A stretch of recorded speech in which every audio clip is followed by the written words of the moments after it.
Any Bharat 24 আজি আমি পুৱাৰে পৰা আপোনালোকক দেখুৱাই আছোঁ যে কেনেদৰে আছিলে বানপানীৰ পাছত এইসকল যিসকল আছিলে বানপীড়িত ৰাইজ তেওঁলোকৰ দুৰ্যোগ কেনেকুৱা।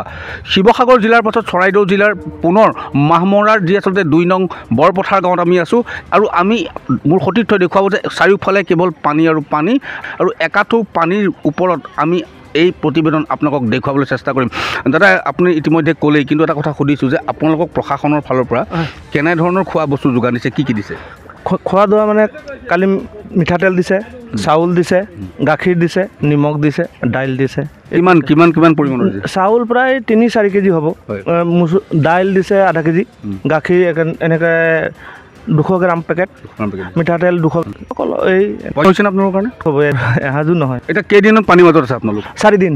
4 দিনৰ ভিতৰত এদিনৰ দিছে হয় প্ৰশাসনে। আপোনালোকে গম পায় নে আপোনালোকৰ যিগৰাকী মানে মন্ত্ৰী যোগেন মহন, তেখেত এগৰাকী প্ৰভাৱশালী মন্ত্ৰী, আপোনালোকৰ সমষ্টিৰ বিধায়ক, তেখেত আহিছেনে খবৰ ল'বলৈ? এবাৰো অহা নাই তেওঁ খবৰ ল'বলৈ। আপুনি ইয়াৰ আগৰবাৰ মোক কৈছিল যে ইয়াত প্ৰায় 400 ঘৰমান মানুহ ইতিমধ্যে এফেক্ট হৈছে, মানুহে নাও চলাচল কৰিব পৰা নাই, খাব পৰা নাই।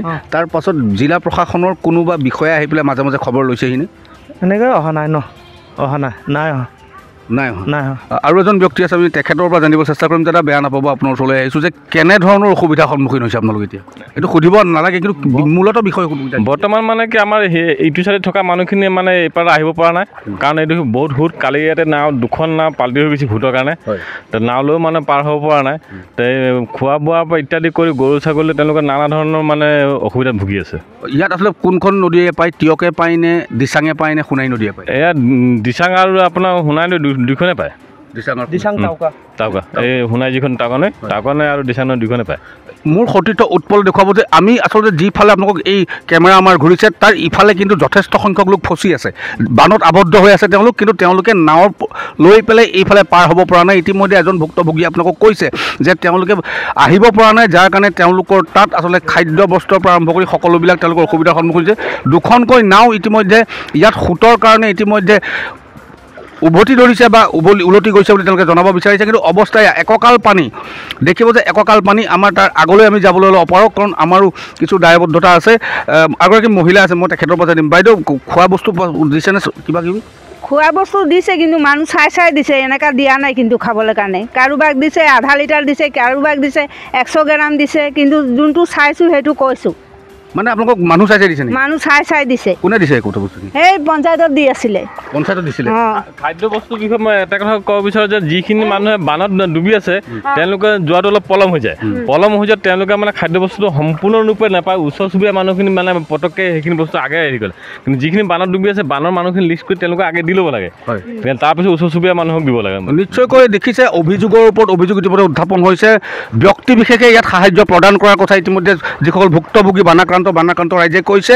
শিৱসাগৰ জিলাৰ পাছত চৰাইদেউ জিলাৰ মাহমৰা সমষ্টিৰ 2 নং বৰপথাৰ গাঁৱৰ দৃশ্য এয়া। সতীৰ্থ উৎপল আৰু ৰাজীৱৰ লগত আমাৰ সোণাৰী যি দুগৰাকী সতীৰ্থ ইতিমধ্যে আমাক সকলো কথা দেখুৱাই আছে, পৰ্যবেক্ষণ কৰাই আছে।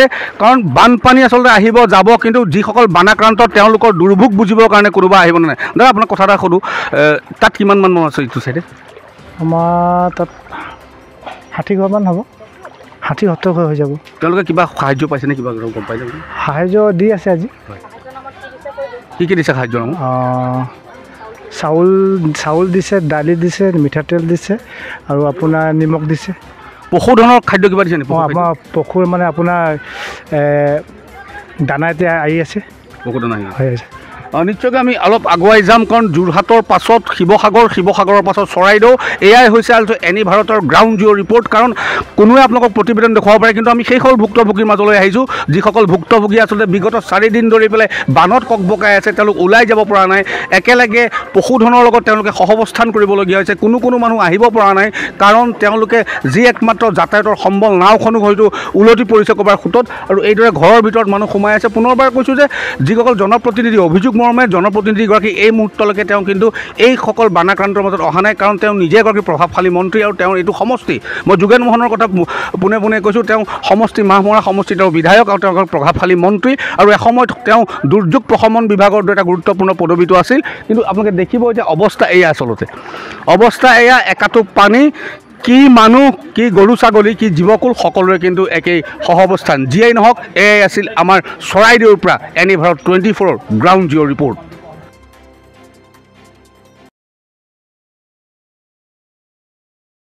ৰব আপুনি যে এটা অপৰাধ কৰিবলৈ গৈ আছে আপুনি জানেনে এই নাবালিকা গৰাকীক এতিয়াই বিয়াত বহুৱাটো যে এটা অপৰাধ আপুনি জানেনে অপৰাধ কেনেকৈ মোৰ ছোৱালী মোৰ কথা তুমি যিয়েই নোকোৱা ভূঞা 18 বছৰৰ তলৰ যিকোনো কন্যা সন্তানৰ বিয়া দিলেই আইনগতভাৱে এক দণ্ডনীয় অপৰাধ বিয়া দিয়াজন যিমান দায়ী বিয়া পতাজনো সমানে দায়ী এতিয়া তাই পঢ়া শুনা কৰাৰ বয়স খেলা ধূলা কৰাৰ বয়স তাই খেলিবলৈ দিয়ক পঢ়িবলৈ দিয়ক আৰু চাব এদিন আপুনি তাইক লৈ গৌৰৱ অনুভৱ কৰিব পাৰিব এতিয়াই তাইক সংসাৰৰ বোজা দি তাইৰ ভৱিষ্যত জীৱনটো অন্ধকাৰ কৰাৰ অধিকাৰ তোমাৰ জানো আছে মোৰ ভুল হৈ গ'ল মাজনী মোক ক্ষমা কৰিবা শিক্ষা ল'ৰা ছোৱালী উভয়ৰে প্ৰাপ্য আৰু অধিকাৰ আপোনাৰ কন্যা সন্তানক তাইৰ এই প্ৰাপ্যৰ পৰা বঞ্চিত নকৰাব বাল্য বিবাহ ভাৰতীয় আইনৰ দ্বাৰা বিহিত এক দণ্ডনীয় অপৰাধ এনে অপৰাধ কৰি আপোনাৰ কন্যা সন্তানৰ ভৱিষ্যত অন্ধকাৰৰ মাজলৈ ঠেলি নিদিব